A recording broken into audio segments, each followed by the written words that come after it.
Mga tao na kinamuhian ang kanilang pagkakilanlan dahil sa kanilang nakaraan. Ako, si Ezekiel, ninais kong lisanin ang aking bansa, kalimutan kung saan ako nanggaling, kamuhian ang aking diwa't wika dahil sa nangyari sa aking ama.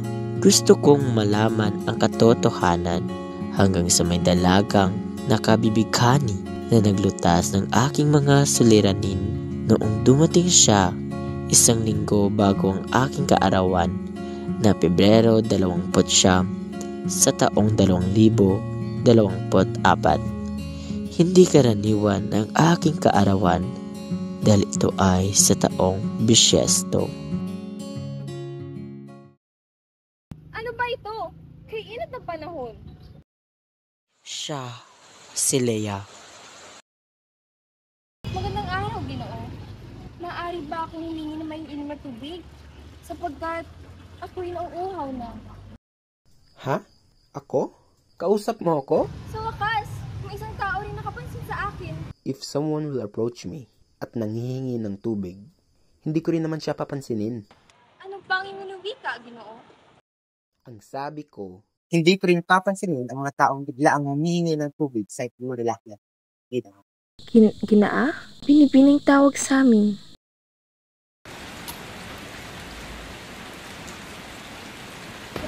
Ginoo! Bumigay ka nga? Wala akong tubig. Bumili ka na lang. Ano tubig ang aking nais? Ikaw! Tulong mo pa akong makabalik sa aking panahon. Ako na magtutulong sa sarili kong pambansa at sa kapalungkot. Pebrero 29 sa kabilugan ng buwan. Ako yung samahan at asahan ko o ang yung sagot, Z. Nauna na ako.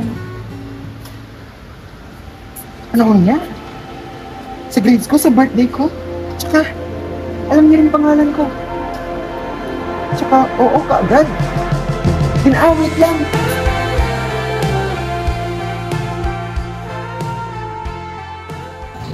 Kaakit-akit ang wika at kultura ng ating bansa.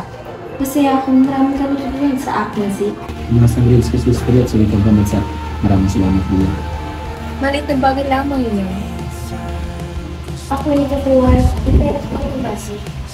Naalala ko po noon, ikaw at sa mga amin ako sa aking pagkulong. Hindi ko may tatanggol. Sugat ikaw ang magaling sa pangulong at pagtuturo. Sino naman ba kinakausap mo, Z? Wala pong ma. Minsan gusto ko tumawag sa'yo. Lagi pa na siya kinugato sa akin, Z. Pero hindi ko naman kayo nakikita magkasama. Why are you even doing this? Nababaliw ka na ba? Ginagawa ko ba to para sabihin kong mahal kita? Teka nga lang, Steph. Alam mo namang mahalaga si Leia para sa akin, di ba? Ay nararamdaman mo sa akin, si iba mo na lang ibigay. What the hell, Z? Dumating na ang aking kaarawan at ang kaniyang paglisan sa kabilugan ng buwan. Sabay nating salubungin ang iyong kaarawan. Aking pag- Pero Leia, maligayang kaarawan sa atin. sa ating dalawa. Oh! Sino ang kausap mo? Yo, si Leia. Siya ba?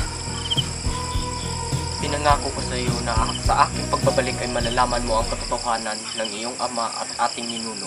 Pamilya Hernandez. Noong 1920, siya si Alfonso Carsonio at nabiktima nito ang pamilya Hernandez. Unti-unting naghirap at hindi nagtagal nalagutan ng hininga dahil sa gutom. Siya si Cecilia Hernandez. Sinumpa niya ating pamilya. Siya ay namatay sa kanyang kaarawan na iyong kaarawan din na Pebrero 29 sa taong bisyesto. Ang lahat na lalaking panganay sa ating lahi na magtataong gulang na 20 ay kinukuha niya. Aakitin niya muna ito para sumama sa kanya at kukuhain sa kanilang mga kaarawan na Pebrero 29 taong bisyesto. Ang binibining iyong iniirog ay matagal nang wala, apo.